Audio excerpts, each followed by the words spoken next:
So guys, konting update tayo sa ating mini pond. Kung makikita nyo dyan,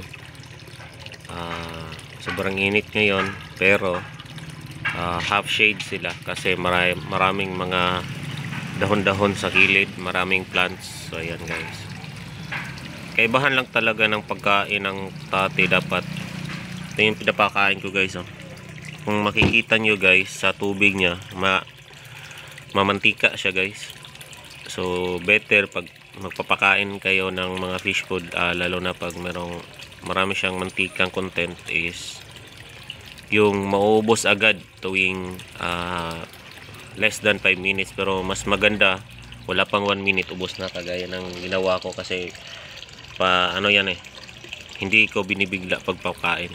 Ayan, pa kunti-kunti lang. Kita nyo yung sa ibabaw ng tubig, parang mantika yan. Yan. Ayan silang ganyan guys. Pero nasasala din naman yan. So ayan guys. So makita nyo dito, ang mga isda natin ay hindi na siya masyadong tumutubo kasi crowded na sila. Habang lumalaki sila, lumiliit na ang space nila, kaya hindi na sila ganong lumaki. Pero pagbili ko niyan is, kung makikita nyo sa mga previous vlog ko, ay ano lang yan, around mga ilang inches lang, mga 3, may 2.5 pa nga guys. So ngayon mayroon na ng dyan, mayroon ng mga 10 inches, 11, 12. So more than 1 year, magto 2 years ng iba dito guys. Yan lang guys. Pero sa sobrang sikip na nila dito, hindi na ako nagdagdag kasi delikado na to pag marami na sila. Pag nag-run out to, pag magmatagal talaga bumalik ang kuryente, is minababaan ko ang tubig nito ng yung lang talaga sila, nakakalangoy lang talaga. Tapos pag huminga sila, na sila, bumapa, hindi na sila lumalangoy pa taas, kasi ito mga 12 inches kasi ang lalim nito, 1 feet. So ginagawa ko na lang mga 3 feet pag medyo matagal ang burn out. So nasanay na sila dyan. Tapos meron din akong backup dito na USB